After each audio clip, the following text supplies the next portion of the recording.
फायदा हूँ तुम्हारा? वो जो भी था था तो गोवंश से ही ना। तुमसे उसकी हत्या हुई है और तुम्हें इसका प्रायश्चित करना ही चाहिए। पर कैसे करूं? मैं तो चलते चलते थक गया। इतने कंकर पत्थर सूख रहे हो या? वैसे तो मैं चलते चलते एक बार मथुरा पहुंच गया था, पर आज ये धूप के कारण पत्थर अभी तक तपरो है। मेरे तो पाँव ही जल गए। सच्ची, यहाँ से निकलूं तो गंगा नहा लूं। गारो सब पोपिया भी वही कहती है काना। हाँ, नौ मैया भी कहती है तू बड़ा हो जाए तो मैं गंगा नहा लूं, तू चरण व्रत कब करे तो मैं गंगा नहा लूं, अच्छे से भोजन करना आरंभ कर दे तो मैं गंगा नहा लूं। हाँ, माँ भी बात बात पर ऐसा ही कहती है। और जब मैंने इसका कारण पूछा तो उन्होंने बताया कि गंगा में स्नान करने से सारे पाप धुल जाते हैं।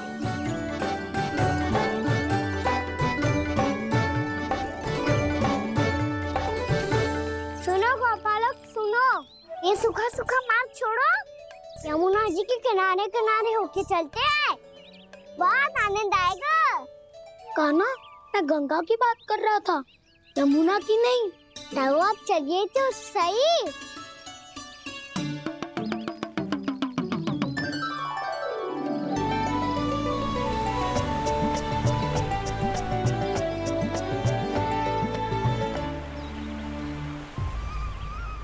तुम मुस्कुरा क्यों रहे हो?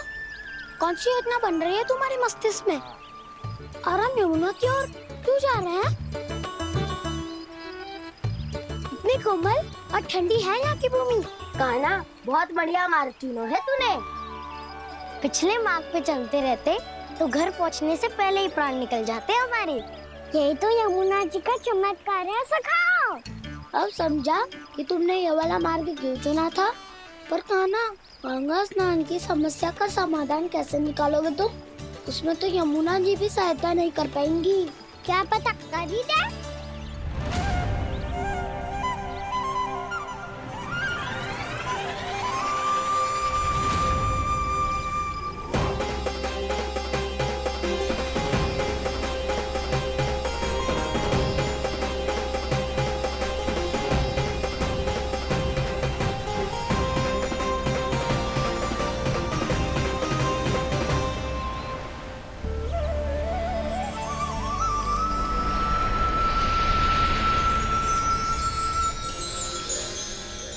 देवी यमुना, आज आपकी लहरों में अलग ही उत्साह है। बहुत प्रसन्न लग रही है आज। प्रणाम देवी गंगा। प्रसन्नता की बात तो है ही। वृंदावन में मेरे तट के निकट से होकर आज श्री कृष्ण जा रहे हैं। मेरा जल उनके चरण कमलों को स्पर्श कर पा रहा है देवी।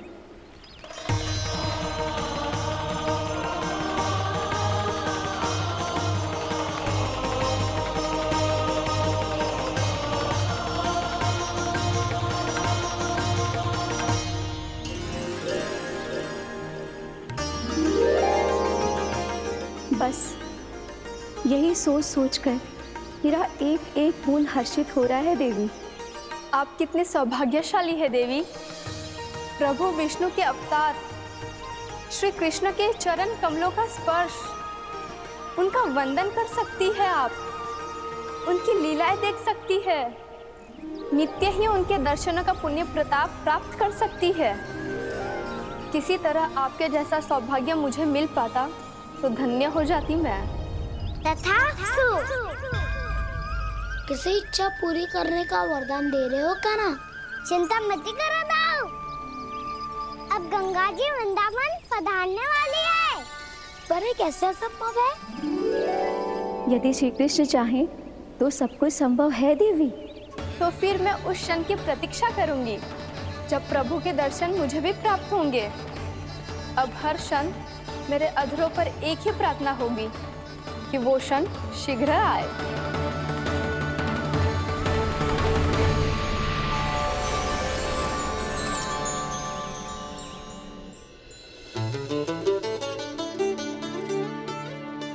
लग तो है इस बार दीपावली की सारी सजावट का दायित्व घर के पुरुषों ने ले रखा है। रुको जी, सुनो, आपने तो कान्हा को वचन दिया था ना कि अब हम पीछे पीछे उसके साथ वन में ना जाएंगे। फिर क्यों ले जा रहे हो मुझे? कहीं कान्हा फिर से क्रोधित होगा तो? और आप अपना वचन तोड़ोगे? किसने कही मैं तुम्हें वन ले जा रहा हूँ? हैं? स्मरण करो यशोदा, मैंने कही थी कि मैं तुम्हें कान्हा के पास ले जा रहा हूँ। ध्यान से देखो, गोदली बेला है, कान्हा बस आ तो ही होगा। अच्छा, तो जे चतुराई दिखाई है आपने? दिखानी ही पड़ती है यशोदा रानी, जब अपने लल्ला और लल्ला की मैया को दिए हुए वचन का मान रखना हो तो चतुराई तो दिखानी पड़ेगी ना। आओ।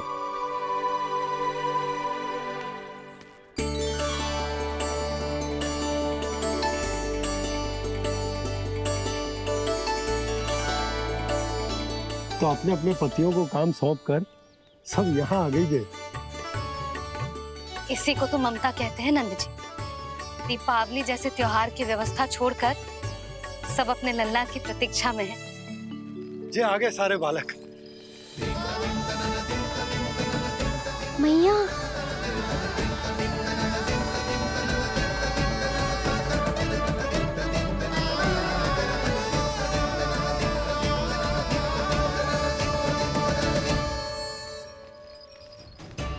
तुम्हारे कहने का अर्थ क्या है कान्हा? कि गंगा जी यहाँ चले आएंगी? पर ये तो असंभव है। तुम कोई महादेव शिव तो ना हो तो गंगा जी को वृंदावन में उतार लोगे? पर अलग भी तो नहीं है। मैं और वो, हम दोनों एक ही हैं।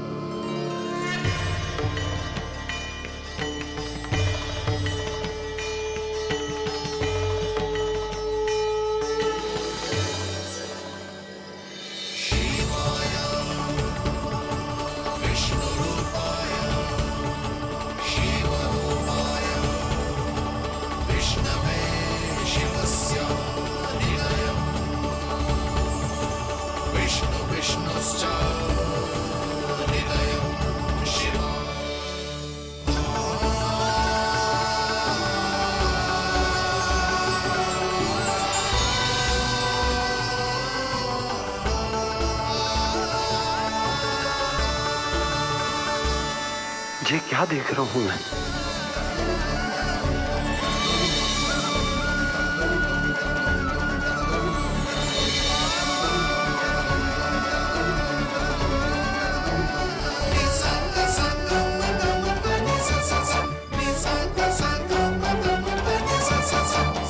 देखो तो, श्री नारायण के जैसे सज धज के गया था और कैसे भभूत में लिपट के भोलेनाथ के जैसे बन के लौटो है। हम दोनों एक ही तो है मैया, कोई अंतर ना है मुझ में और शिव जी में। हम दोनों ही जीव प्रेमी हैं, प्राणियों से भी निस्वार्थ भाव से प्रेम करते हैं और पशुओं से भी। अंतर है तो केवल इतना कि मैं गौपालक कहलाता हूँ और वो पशुपति। मैं गौपालक कहलाता हूँ और वो पशुपति।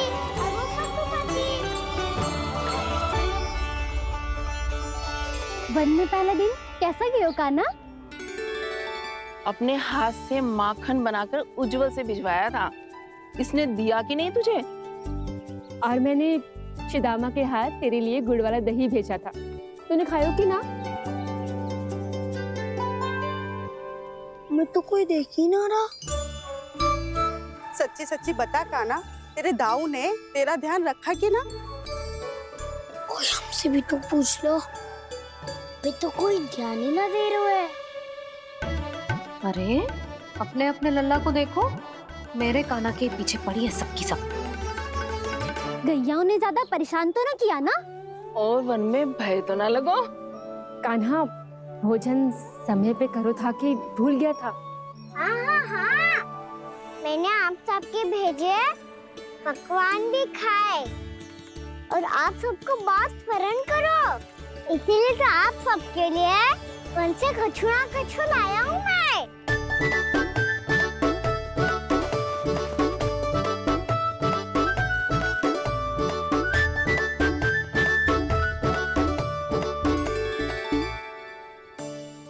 कब से इसके लिए व्याकुल थी मैं, यहीं खड़ी थी, पर इसके पास तो इतना भी समय ना है अपनी मैया की ओर आंख उठा के भी देख ले।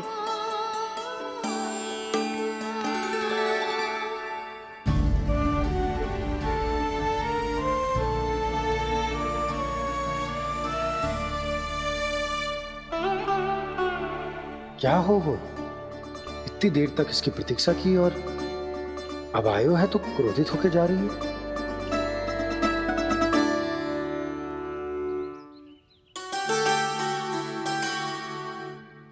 केवल गोपियों का ध्यान है, मैया का कुछ ध्यान ही ना है। बस मैं ही मूर्ख हूं, पूरा दिन इसको स्मरण करती रही, भूखी प्यासी इसकी चिंता करती रही, और जे गोपियों के लिए फूल लायो है और अपनी मैया के लिए कछु नहीं।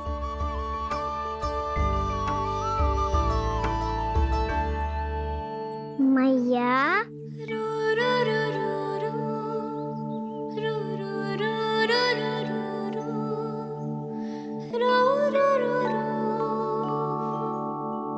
अरे वाह, मेरे स्वागत पे तो पूरा वृंदावन सजा दिया आपने। अधिक प्रसन्न होने की आवश्यकता ना है। वृंदावन तेरे लौटने की प्रसन्नता में ना, राम जी के अयोध्या लौटने की प्रसन्नता में सज रहा है। दीपावली है कल।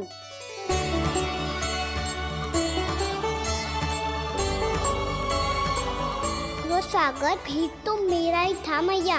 दिवाली की प्रसन्नता भी तो मेरे लिए ही है। हर मैया के लिए उसका लल्ला जी राम ही होता है ना मैया? ये किसने कहा तुझसे?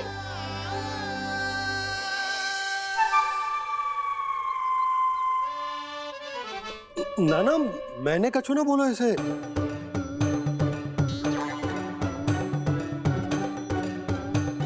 अपने राम को हृदय से ना लगाओगी मैया? तुझे अच्छे से पहचानती हूँ मैं, हृदय से ना लगनो है। तुझे तो भूख लगी आई है, इसीलिए सबके बाद तुझे मैया की स्मृति आती है ना? मैया की स्मृति तो सबसे पहले आती है। चल झूठा। ना मैया, मैं सच्ची बोल रहा हूँ। मैं भले ही वन में था, पर मेरा मन तो आपके पास ही था। इसीलिए तो सबसे विशेष फूल लाई हूँ मैं आपके लिए।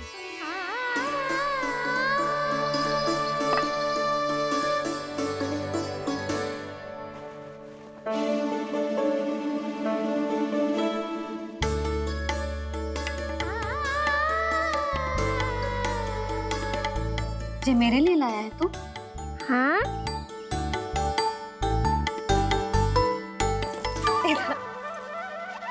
यशोमती मैया के नंद लाला, यशोमती मैया के नंद लाला, यशोमती मैया के नंद लाला, नंद लाला। अरे अरे मैया, मेरी धुन तो आप पे लग जाएगी। लग जाने दे।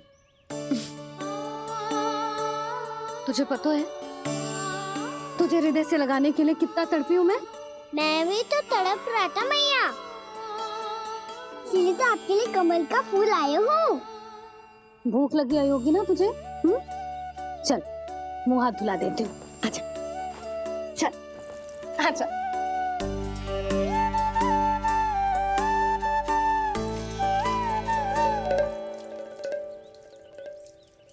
अच्छा एक बात बता लल्ला, तूने कमल के फूल को विशेष क्यों कहा? क्योंकि कमल कीचड़ में उगता है, फिर भी अपने पे कीचड़ ना लगने दे दो। अपनी मर्यादा को भंग ना आने दे दो।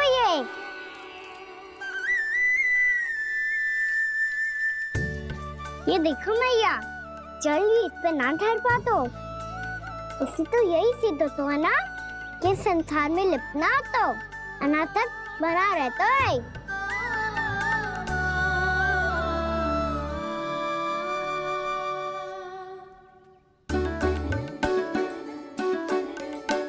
मर्यादा अनासक, कहाँ से आयो इतना सारा ज्ञान एक ही दिन में? और जे कमल का फूल मुझे देकर क्या जताना चाहते है? इसके जैसे मैं भी अनासक्त बन जाऊं? बोले में हानि ना है मैया, कौन जाने भविष्य में आवश्यकता पड़ जाए। भविष्य में आवश्यकता?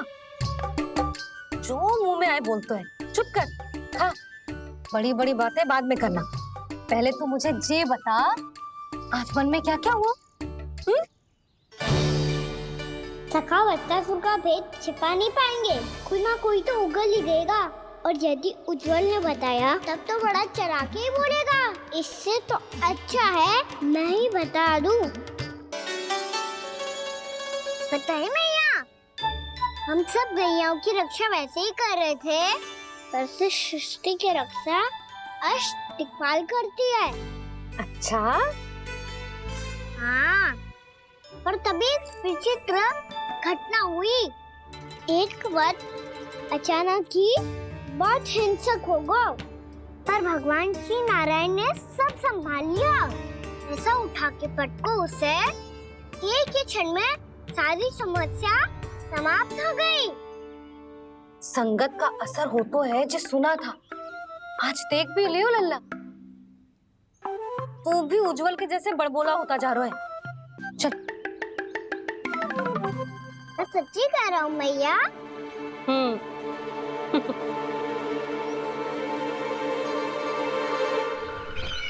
हम सभी गुप्तचरों ने अपनी आंखों से देखा है महाराज, एक ही बार में वत्सासुर के प्राण चले गए। ये वत्सासुर का अंत नहीं, एक महायुद्ध का आरंभ है। मेरे और उस विष्णु अवतार के मध्य महायुद्ध।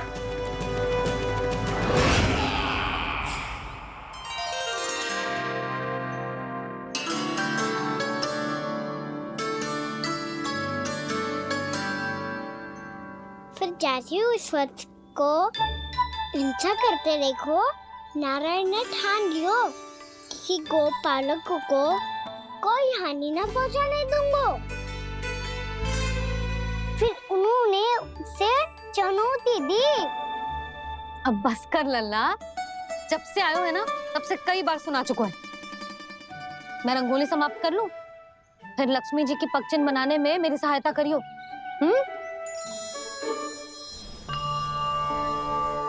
मेरे पगचिन्ह बनाने में आप सहायता करेंगे प्रभु? मैया ने आज्ञा दी है देवी, पालन तो करना होगा।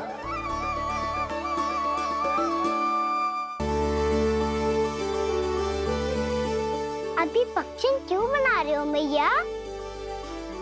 लक्ष्मी जी तो अभी आई ना है। दीपावली के दिन वो आए, इसीलिए तो उनके स्वागत के लिए जो पगचिन बनाया जाता है लल्ला। पर दिवाली के दिन तो राम जी आए थे, तो फिर हम लक्ष्मी जी के पगचिन क्यों मनाते हैं मैया? तो राम जी के साथ वनवास से कौन लौटा था? लक्ष्मण जी और सीता जी। और सीता जी कौन है? वही तो लक्ष्मी जी है लल्ला। जब राम जी अयोध्या लौटे तो वे अपने साथ श्री अर्थात सुख, समृद्धि और संपन्नता लेकर आए। जे पगचिन लक्ष्मी जी के रूप में उसी का प्रतीक है कान्हा। समझ आई?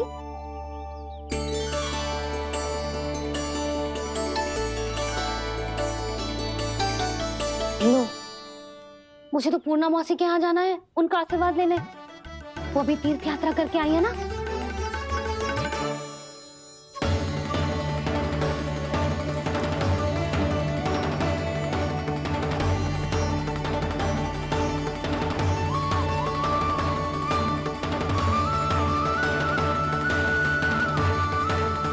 ओम नमो नारायण, ओम नमो नारायण। सबको बुला तो लियो है मैंने, पर मैं प्रवचन में का सुनाऊंगी, कछु समझ ही ना आ रहा है। दीपावली तो कल है दादी, पर आप आज ही क्यों सजा रहे हो? क्योंकि मेरे राम तो आज ही आएंगे मेरे आश्रम में।